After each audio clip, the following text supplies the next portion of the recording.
one key thing that we see there that it's easy to build stuff, but it's not easy to grow. 99% of the makers can build stuff, but only few can actually grow and sell and bring in customers. Most people actually fail right at the start. They just don't get any traction at all, like not even one sign up. And here you can solve that problem. And I think people are willing to pay for that. So that's where I think the best ideas are right now. So this is the idea, like find keyword with high traffic, search for it. If it doesn't have any directory on the first page of Google, go and build it. The Startup Ideas Podcast. Sipping time, baby. John Rush, Startup Ideas Podcast. He's finally on. He's a fellow idea junkie. This guy is pushing out. I mean, what? You have 20 businesses now? 24, yeah. Yeah. John has 20 businesses that he's running, $2 million ARR, 10 million users that are B2B to C, 100,000 plus users on B2B. Come on, this guy is one of us. Welcome, my friend. Good to have you. Yeah, thanks for having me, Greg. All right. So what is on your mind right now? What sort of ideas and trends would you be willing to share with our audience?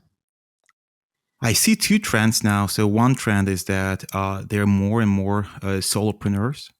So there are a lot of people building a startup on the side, like people who work at a corporate job and they build it on a weekend and an evening.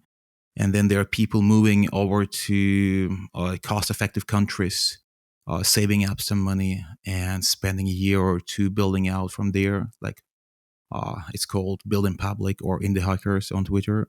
And this movement was very small. Like it was very few people like 2 years ago. But I think it's doubling every year. Like I don't have the count, but my feeling that it's at least doubling and will keep growing just because we see that the access to building startups is really the best ever. Like you don't have to fundraise anymore. You don't have to find a co-founder. You don't have to find a team. You can just do everything on your own. Either you just code it if you're a coder, or you use no code if you're not a coder. So that's kind of the trend I see. And then at the same time, I see how this trend can be utilized, or how we can supply this trend. And like my personal role is pretty much to build the tools for this crowd so that they are kind of more powerful with fewer resources. And I think one key thing that we see there that it's easy to build stuff, but it's not easy to grow. Like that's kind of like 99% of the makers can build stuff, but only few can actually grow and sell and bring in customers. So that's where I think the best ideas are right now. Like the low-hanging fruits is building something around the growth and the marketing, etc., and tools around that. Yeah, and people will pay for growth is the other thing that people don't talk about, which is, if you're able to generate customers for a startup, people are willing to basically share in the revenues. It's a revenue split basically, So I think that what sort of prompt could you give to people in terms of, how do you come up with an idea for, in the space? I think the best way to come up with an idea is to start with how would you sell it? So basically, don't build stuff, but just see what people are actually looking for. And for example, like I give precise examples from my own journey. Like I saw a lot of people asking about SEO, for example. Like people were asking how to get backlinks, how to grow, how to, grow the domain rating, etc. So when you see those requests, usually you see people answering how to do it with like 7 steps. And some makers kind of like that, just, they read the steps and they implement. But since most makers now are actually busy, like they have even full-time job or it's their side project, so they want to save time. And then if you rub that little kind of list of actions into a tool, I call that Micro-SaaS, and it just does one thing, but it does it clear. It's clear what to expect, and it's easy to recommend. So like my game plan is this, like I want people to recommend my tool under those posts. Like if somebody asks like how to do X, and then somebody comes there and says, I did that using this tool. And if tool just only does one thing, then it's easy for the user to remember this tool and to recommend that tool, comparing to the tools doing like a lot of things like that. Then it's hard to remember exactly what it does. You were telling me about a startup idea you had around wait lists. Can you talk more about that? Yeah, I think like it's really hard to start. Like I remember in old times, it was kind of easy to start. I thought it's like everybody has an idea. I thought like all founders have tons of ideas and they just kind of need funding or people to implement those. But now I see more and more people with the willingness to build something, but they don't know what to build. And usually they're just looking around for random stuff and they just kind of build that stuff. And usually that fails because like you promote this, build community first, and then the audience. Then from audience you go to their needs, and then to the product, right? And I had this idea that if someone actually does this job of coming up with ideas, validating the ideas with the users, and then collecting a wait list, maybe collecting prepayments, and then you have the whole thing. Like there's an idea, there is there are like 100 people who want it, maybe 5 paid for it. Then you have all the risks, not all the risk, but a lot of the risk is gone now. And then if there is someone who can build stuff, they could actually buy this little, like rough draft. It's like startup draft. You can call it, right? You buy this startup draft and you can build it and you go from there, which is. Hey everyone, if you're anything like me, you've got a ton of design work that you need. Websites, landing pages, emails, social assets, you name it. But you don't just want beautiful landing pages or beautiful websites. You want the stuff that's going to convert. You want the stuff that's going to actually drive value. That's where designscientist.com comes in. It's an agency that for one monthly price will do all your design work, all your copy work, all your engineering, and do stuff that actually scales your revenue. You don't need a designer. You need a design scientist. Let's go. designscientist.com. I liked it so much, I invested in the business.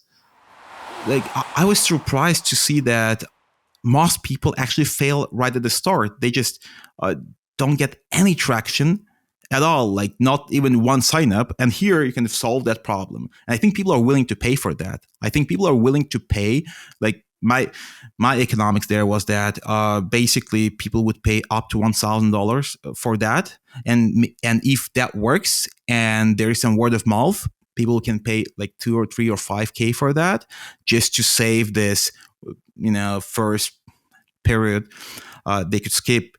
And it's pretty low cost to do this. So one could just make a machine that does all the steps. So the first step is coming up with idea. And if that's kind of your whole value proposition, coming up with ideas, then it's easier to put that on scale and to come up with a lot of ideas just by doing things like research on keywords, research on hot topics on Reddit, on Twitter, and etc. So there are a lot of tools for that. And so you do one part of the job, you come up with ideas, and then the second stage is that you validate the ideas using technical methods. So you check their traffic on organic, you check the potential, you check the free domains on .com, etc. So you do these simple things, and that can be automated. You can actually make a little tool for yourself that automates this. And then the stage number 3 is that you have to now validate with real people. And to do that, you create a wait list and you promote the wait list using either ads or you pay influencers. I actually like to pay influencers more than the ads because it's just cheaper. Like from my experience, it was like you can pay $300 and have 100K views on the post now on Twitter. So, and you do that, and then eventually, it's like if your pipeline is 100 ideas coming at the beginning, and then like 30 ideas go to the next stage after this technical validation, and then out of those 30 ideas, maybe 10 ideas go to the next stage after being validated by people, like they join the wait list, and then those 10 people, you explain them the value, and eventually you ask them to pay 70% discount, like a prepayment or something like that. And then let's say 3 ideas survive.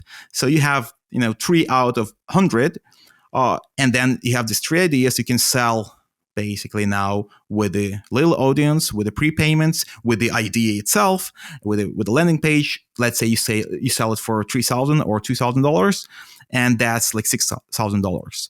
And to do all this, if there is a system for that and you build little tools for that, to do all this, you would spend maybe $1,000, right? Or $2,000. So the margins are pretty good, and the margins get better and better as more ideas and things you do in the system, and everything can be automated, like literally everything. You can buy domains via APIs. You can, make ads the same way. Landing pages can be generated using some builders that have APIs as well. So this can be turned into a tool, and then basically just turn this tool on, and it keeps doing the job. And even the ideas, it can find the ideas based on the same algorithm you did by hands, but now you can automate that as well using AI and using scraping. And now the system can do 1,000 ideas a month, right? And then you have 30 winning ideas and you sell them. Right?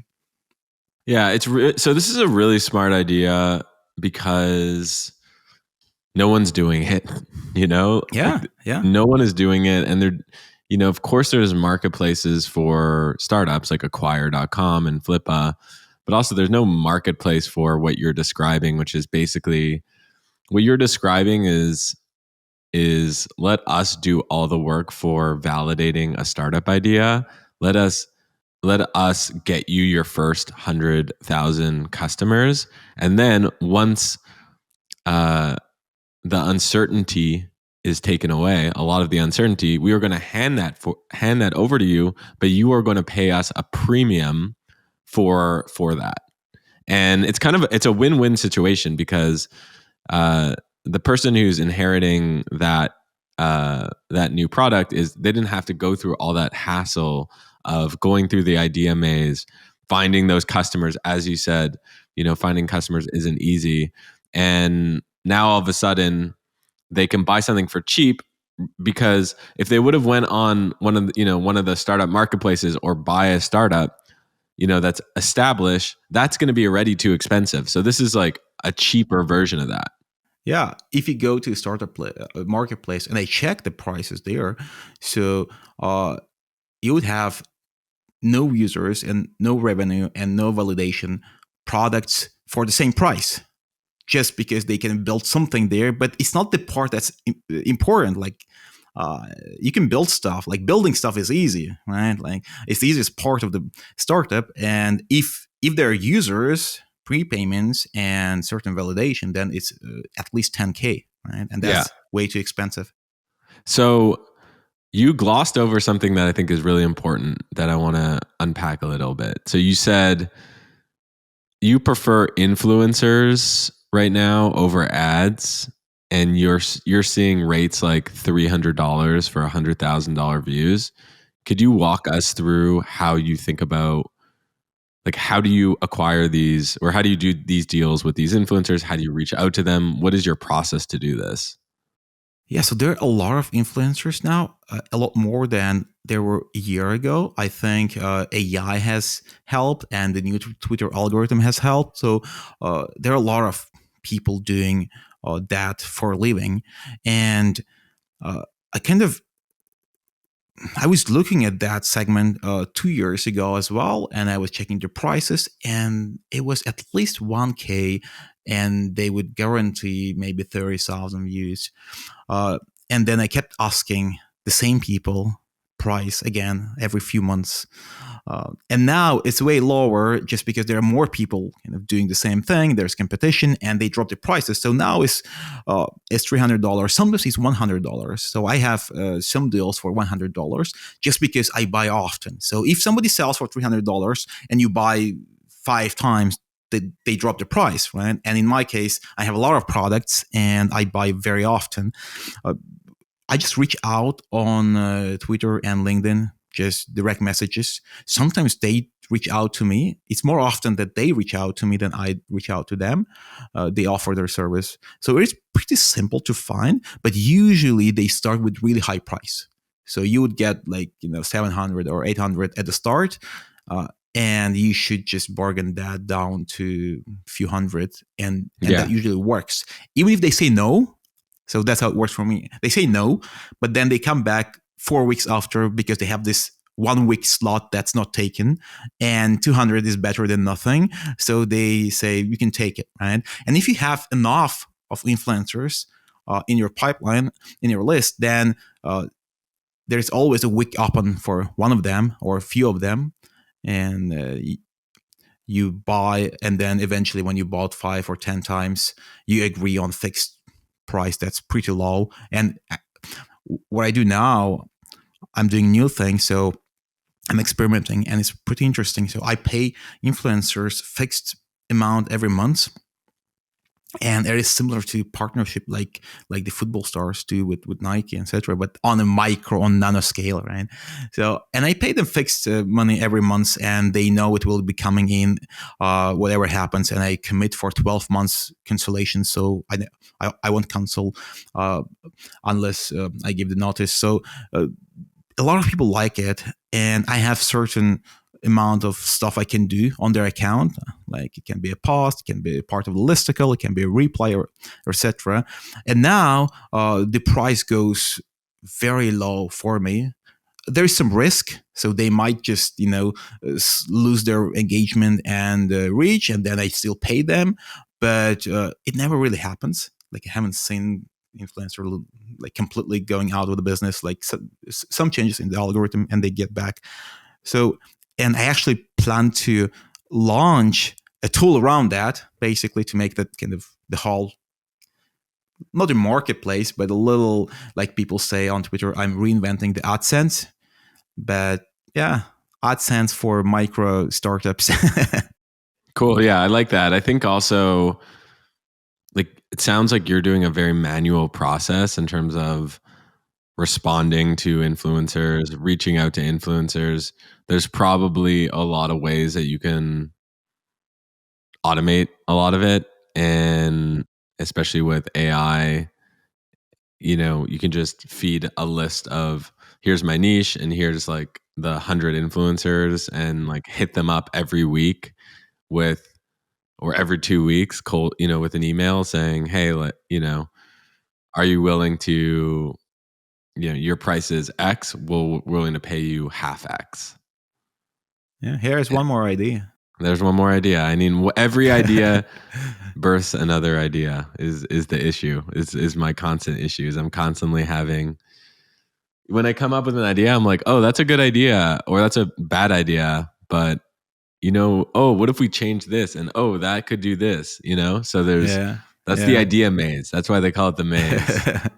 And I'm definitely always in it. But yeah, I love that. I think a lot of people go towards ads as it's just the easiest way. It's so simple to set up an ad campaign.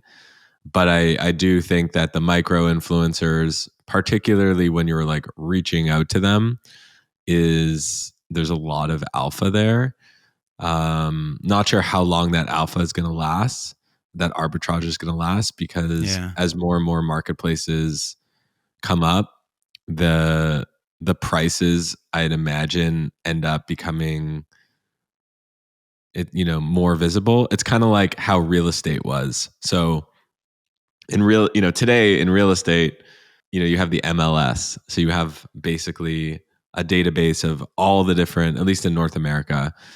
I don't know how it works in Turkey, but in North America, you have this system, and it's basically you can set up like alerts and you can see everything that's in the system. But back in the day when things weren't online, you might have seen a building for sale and they listed it at 200,000 and it was really worth 600,000. But because they didn't have access to the data, it was wildly underpriced. It was a mispriced asset. And I think you're starting to see the same thing with that kind of concept. Like we're in that era with influencers right now. Not everything is available. Actually, we're in that area specifically with micro influencers. In influencers, mega influencers, I feel like there's very little mispriced attention. But when it comes to smaller creators and smaller accounts, there is a ton of opportunity to get something that's worth $1,000 for $200. Yeah. I mean, I was just having this dilemma today. Like, I'm using social media a lot, and I'm getting good at it, and my reach is growing. But at the same time, it's hurting my other part. Like, I can't build as much as I built years ago, and I see that happening with a lot of the other people. Like, I posted that on Twitter, and I had a lot of DMs from people saying like, I have the same thing. And I think we're gonna have very huge epidemic of people, turning full-time influencers, because it's actually really hard to keep building and influencing or creating content at the same time. And if that's happening, then the number of people who are on the market, will be growing, and it'll be a lot of people there. So I actually think that even when we put this into a marketplace, like with real estate, in the case of real estate, the number of houses isn't growing much. It's growing very slow. But here, I think it's nearly exponential growth of influencers. So I think it will be more similar to Spotify, where actually the cost of music dropped almost to zero. You can listen to everything for fixed price. I think it'll be a similar thing here, right? But again, since we're competing, and if I have an access to influencers and you have access to influencer, and we both advertise our products, then we'll have the same access. But at least at the beginning, like people who utilize influencers, they will gain a lot of momentum compared to those who don't. Yeah, I think that's right. I think the supply of creators and influencers is going up and up, and especially with faceless YouTube channels and faceless accounts in general, meme pages.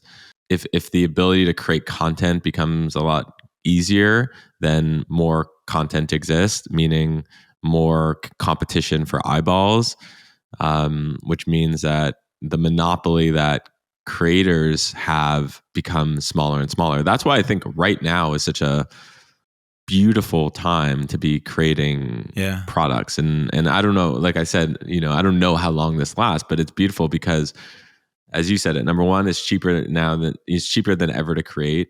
It's there's a mispriced influencer and creator opportunities, and there's number three, there's the ability to use AI to enhance, support, and systematize and automate a lot of content. So you have these three things, and it's a beautiful time to be building.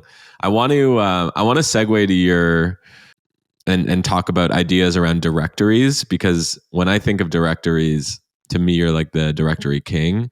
And I just want you to talk about like why are you building directories, and do you have any specific ideas that you can give away around directories? I had passion for directories for many years, I would say. And 2 years ago, I had a team and we were discussing directories, and I wanted to go full into that stuff. And my team said, like, look, this is an obsolete stuff. Like, nobody does directories. It was cool in 2017, but not anymore. And I was like, no, I don't think so. But I wasn't sure to actually, follow my own idea. So I didn't start, and then I start later, like just last year. I think directories are underappreciated. Why? Because when the quantity grows, the quality, the percentage wise, drops. So the more things you can choose from, the harder it is to choose. And it means that people really want to go to places where the selection has been done for them, either selection or categorization or other type of enrichment of information, so that they can pick the right tool or anything, the right item, right? And the amount of, like, the quantity on all the scales is growing. There are like hundreds of CRM tools. There are hundreds of any kind of tools, and tomorrow it'll be thousands, and then it will be 10,000. Like, it will just keep growing, right? Like the old ones aren't being deleted. They stay too, and the new ones are adding up on top. And that's same with regular stuff as well. Like, there are more coffee shops, there are more people selling stuff around. So everything is growing, and it's harder and harder to choose. And I think the directories are here to solve that problem. So people trust other people who have reason to trust them. And I think the directories made by people who show that they have certain experience in this field, and you can trust their choice, you can trust their judgment on this list, people will even pay for that. And we see that, like, they're like, I'm not charging for my directories, like, people can use them, but I see a lot of people now starting to charge for good directories, and people actually pay to have access to that data. All right, because they just want to save time on selecting out of 10,000 items, and to have just 100 the best being sent to them every week. Like, even things like, for example, there is this guy, Pat. His name is Pat, and he does Starter Story. You probably know him, and I think you had a podcast with him. And like, even that is directory in my head, because it's a directory of stories about startups, and people pay him because he does the job of picking the best founders and putting their stories in, right? Yes. So I think, like, when I say directory, people always have this image of a list of boring items there. Like, why would it be there? Like, list of house or list of names, but it can be a list of anything, and people are willing to pay for that, and people are willing to be in that list. So you can both monetize, the one side and the other side. And I think we are just starting with that. I think we are like just entering the directory age, as I call it, because the AI made it even easier to create everything, the information, products, and everything. And obviously the quality dropped a bit. So now people are even more interested. And the other thing that I'm thinking about, that most don't think about, is that AI will have to figure out how to find the best items to recommend to people, right? And what are they using now? They're using Reddit. They're using other kind of places. And for me, Reddit is a directory, partly is a directory as well. Like, for AI, it looks like a directory. It's a place where people with reputation, order things. They can vote for them, and then there is a list ordered by votes, and that's a directory too. So I think the directories will eventually be really important for AI, and the best directories will be chosen by AI to be used for the search results. And if that happens to your directory, that means that you have huge power, and people are willing to pay to be there as well, right? Yeah. So people are bought in. I mean, I don't know how you listen to that and aren't bought in. I think, like, the idea around people, there's so much uncertainty and so much content that people just want a trusted source. Makes sense to, I think, a lot of people. And, we talk about directories like, oh yeah, it's been around for the last few years, but like, the reality is, since the internet existed, directories have been a thing, organizing information from the first day. It's not the first day. And you have publicly traded, companies, Angie, which was formerly called Angie's List, I mean, does, billion billion in revenue.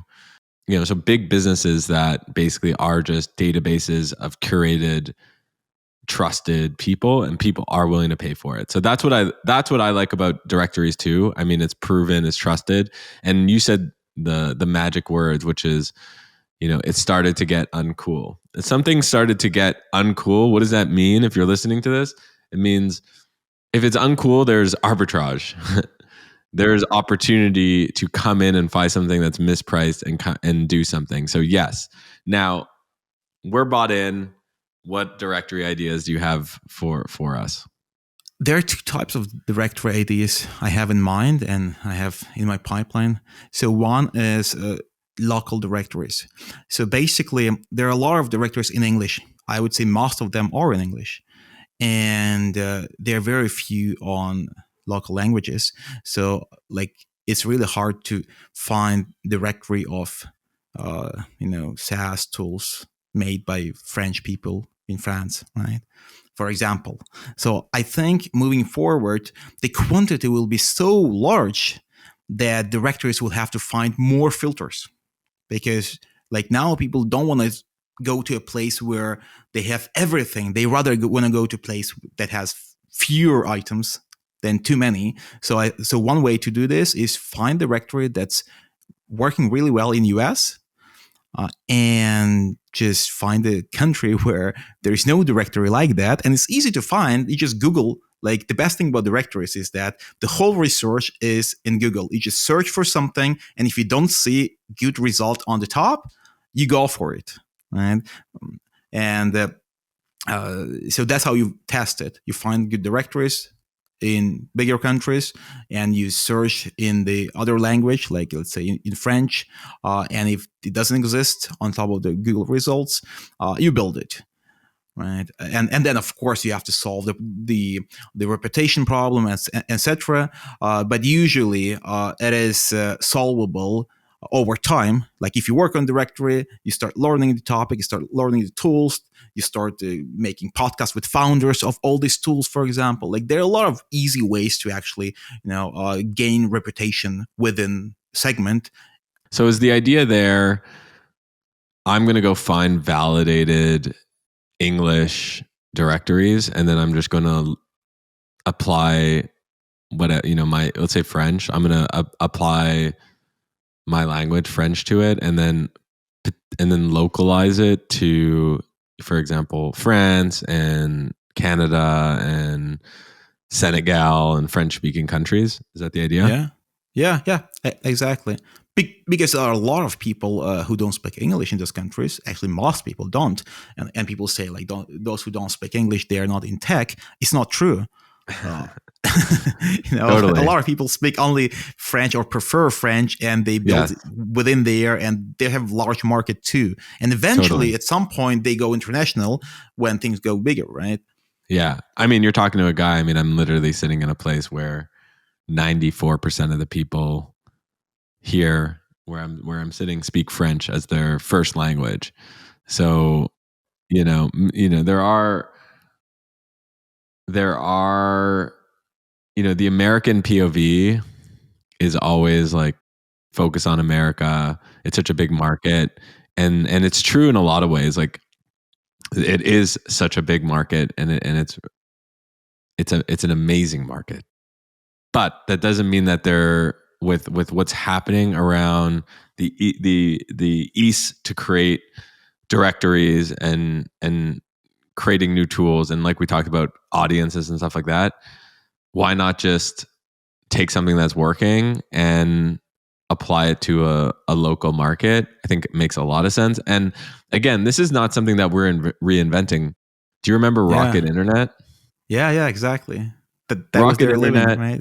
Yeah, right. Those guys in Germany that basically would look at popular Silicon Valley startups that raised a ton of money and be like, okay, great, eBay is popping off in the US. Let's go create the eBay for North Africa.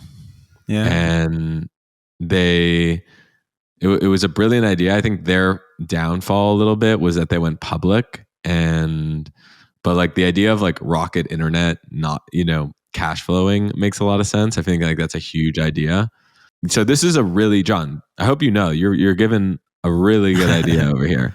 I mean, the best part about directories is that most people don't appreciate is that it's very little tech. So it's easy. The building part is really easy. Like in the Rocket Internet, they had to put a lot of money into that. And here it's like, if there's one thing you could do where you don't need money, but you need your own time, that's a directory, right? Because it needs time to make the quality of the content good and promote it, but it doesn't need time for building it, which is like, it just needs a little bit of time comparing to SaaS tools. Absolutely.